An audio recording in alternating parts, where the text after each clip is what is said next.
From that point cloud video, you saw that there was a really cool scatter effect, and here's how I'm going to show you how to do it. So first, you want to go into your palette and go into point clouds, and then go into point render and drag and drop that in. So this is your starting point, and you just want to see this network right here. Pretty much everything is done for you. Go into your tops and then select point file in.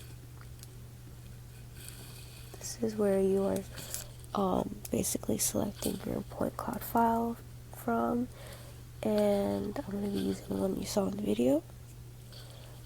So you're probably wondering how I got my point cloud. There's actually an app in your app store on your phone called Luma, and that would allow you to basically scan anything around you, and it takes like 30 minutes to upload, but it's totally worth it. And I think by far it has the best quality overall with any other point clouds I've ever seen.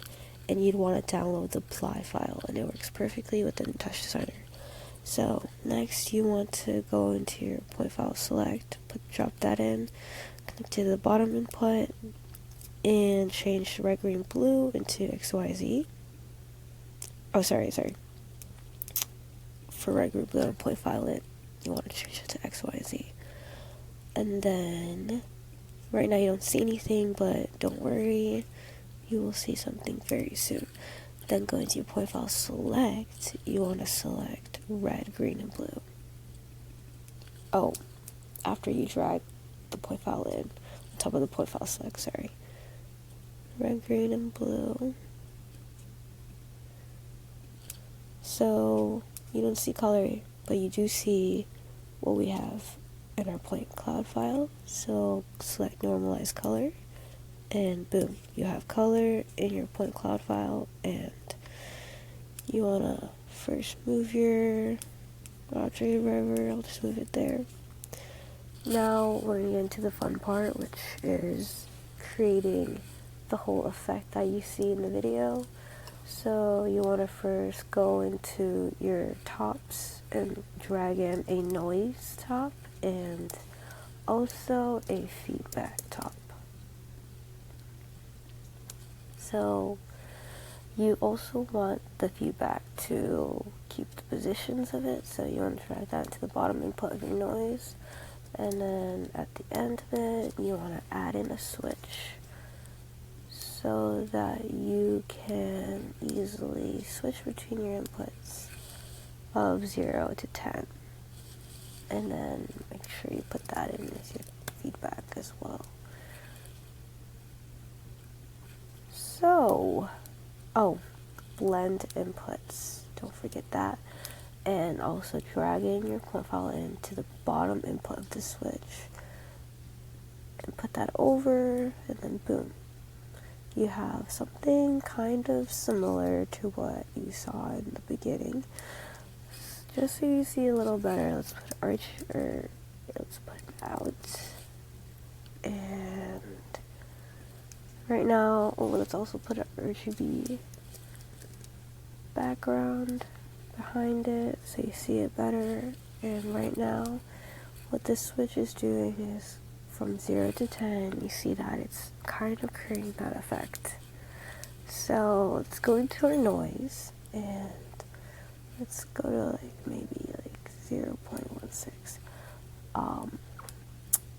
What I did was I put offset all the way 0, I put amplitude a little bit lower, exponent a little bit higher, and the gain also, I think, around in the middle, harmonic spread.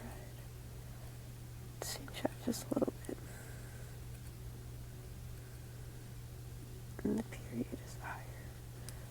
Okay, let's see what that looks like. See, now we're getting somewhere. That smoky effect is starting to take over.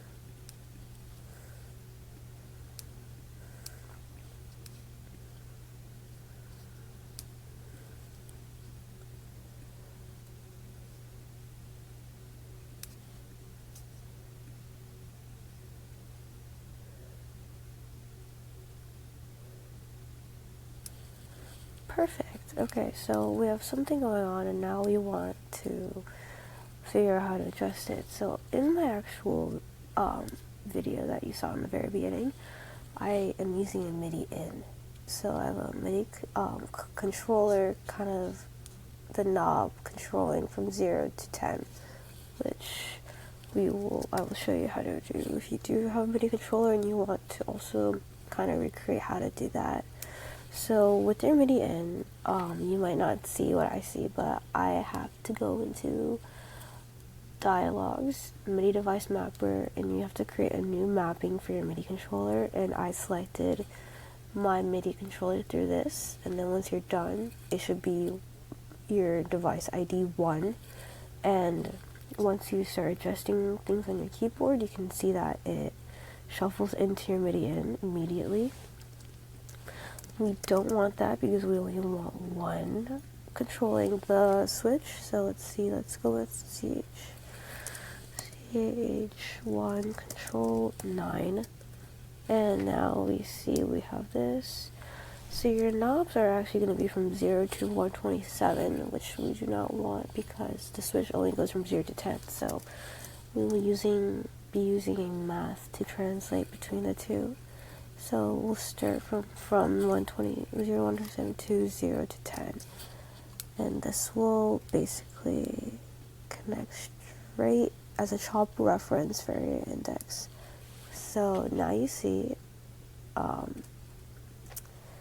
there is my knob controlling from 0 to 10. And the effect is not exactly the same as, but now it makes it much easier for you to kind of control what points you want to have versus what points you don't want to have.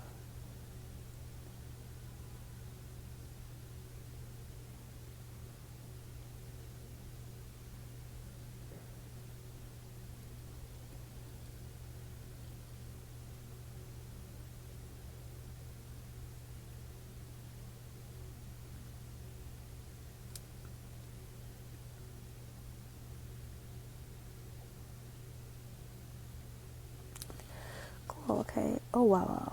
There's a lot going on in that. Oh, did not mean to put that at 0.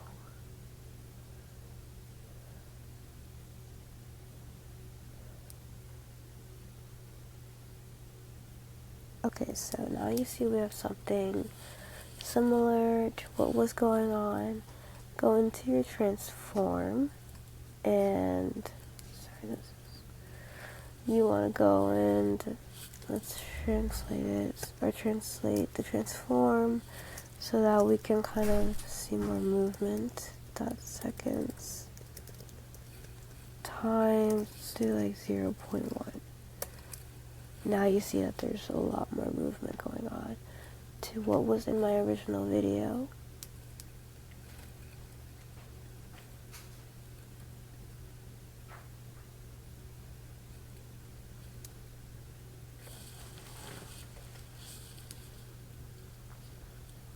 Sorry, I have to redo this. Okay, perfect. Yeah, so that's exactly how I recreated this effect. And you can adjust the noise to however you would like, but this is just how I liked it. So yeah, thank you.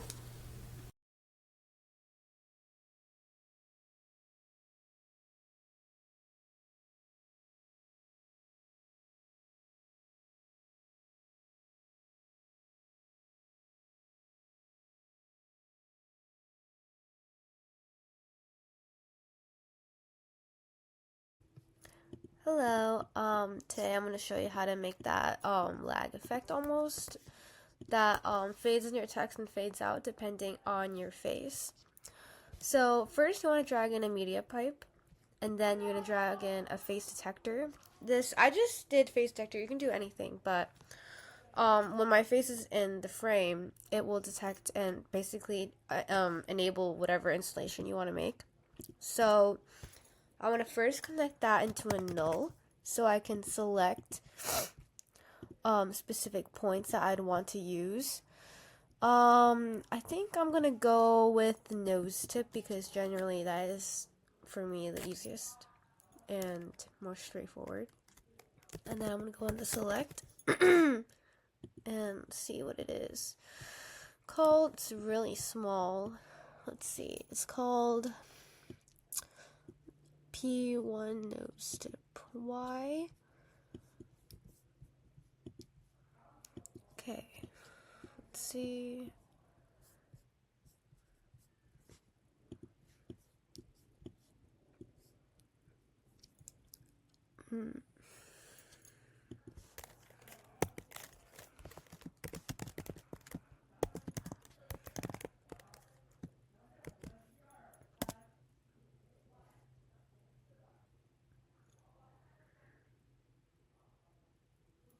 Okay, perfect. So now it just detects my nose. So if I cover the screen, it's 0. And when it's turned on, it's 0.5. So then I'm going to go in with the math chop. And this will basically, we go from 0, 1 to 0.5 to 0 to 1. And now we want to go in with the lag chop, which just gives a lag in between when you close it. So you can make it stronger. I made it, I think, 1. Yeah, perfect. Next, we're going to add in our text. Here it is. And then, for example, what is your biggest regret? And font link.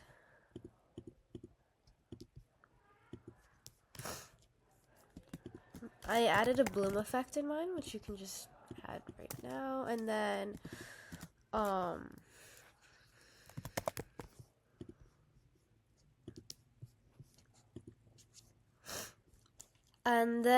I think I added an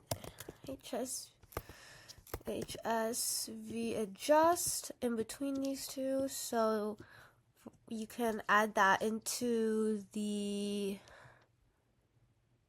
or was it, oh no, I'm sorry, I think it was Luma.